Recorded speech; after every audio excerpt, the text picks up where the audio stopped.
नमस्कार दोस्तों। देशमुख परिवार में एक बार फिर बड़ा बवाल होने वाला है। इस बार सचिन ने ठान लिया है कि वह रोशनी के तथाकथित अंकल की असली सच्चाई सबके सामने लाकर ही रहेगा। लेकिन उसकी इस कोशिश के बीच तेजस ऐसी मुश्किल में फंस जाता है जिससे पूरे घर का माहौल तनाव से भर जाता है।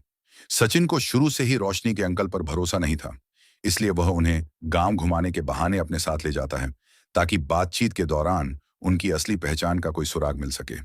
अंकल खुद को एक बड़े और अमीर खानदान का बताते हैं, लेकिन उनकी छोटी छोटी आदतें और व्यवहार बार बार उनके झूठ की पोल खोलने लगते हैं। सायली भी उनकी हर हरकत पर नजर रखती है और उसे भी शक होने लगता है कि कुछ न कुछ जरूर छिपाया जा रहा है। इधर रोशनी हर पल घबराई रहती है। उसे डर सताता है कि कहीं उसका बनाया हुआ झूठ किसी भी वक्त उजागर न हो जाए। इसी बीच सचिन बड़ी चालाकी से शराब की बात छेड़ देता है। शराब का नाम सुनते ही अंकल का उत्साह बढ़ जाता है और सचिन को उम्मीद होती है कि नशे में शायद उनसे कोई बड़ा राज निकल जाए। तेजस भी उनके साथ होता है, लेकिन उसे इस पूरी योजना की कोई जानकारी नहीं होती। घर में दूसरी ओर सावित्री देवी और सायली परिवार के भविष्य को लेकर चर्चा कर रही होती हैं। उनकी बातें रेणुका सुन लेती है और वह रोशनी पर जल्द परिवार बढ़ाने का दबाव बनाने लगती है। ये सुनकर रोशनी अंदर ही अंदर टूट जाती है, क्योंकि उसके जीवन का सबसे बड़ा सच अभी तक सबसे छिपा हुआ है। उधर शराब पीने के बाद अंकल अपना आपा खो बैठते हैं। वे तेजस को भी शराब पीने के लिए मजबूर कर देते हैं।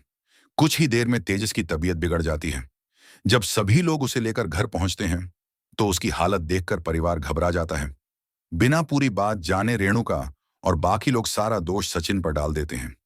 सचिन लाख सफाई देता है कि उसकी कोई गलती नहीं है, लेकिन कोई उसकी बात सुनने को तैयार नहीं होता। इस घटना के बाद सचिन बेहद निराश होकर घर से बाहर चला जाता है। ऐसे समय में सायली उसका हौसला बढ़ाती है और भरोसा दिलाती है कि देर सबेर सच्चाई जरूर सामने आएगी। सचिन भी अपने मन की पीड़ा सायली के सामने रखता है और कहता है कि उसने जो कुछ किया वह सिर्फ परिवार को सच बताने के लिए किया था। दूसरी तरफ रोशनी को भी महसूस होता है कि उसके नकली अंकल की वजह से हालात हाथ से निकलते जा रहे हैं। वह उनसे नाराज होकर पूछती है कि उन्होंने तेजस को शराब क्यों पिलाई। आखिरकार अंकल अपनी गलती स्वीकार कर लेते हैं।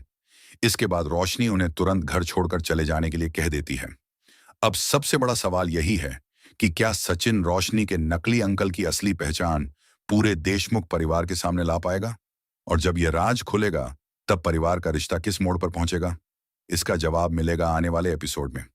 अगर आपको यह अपडेट पसंद आई हो तो वीडियो को लाइक करें, चैनल को सब्सक्राइब करें और बेल आइकन दबाना बिल्कुल ना भूलें। धन्यवाद।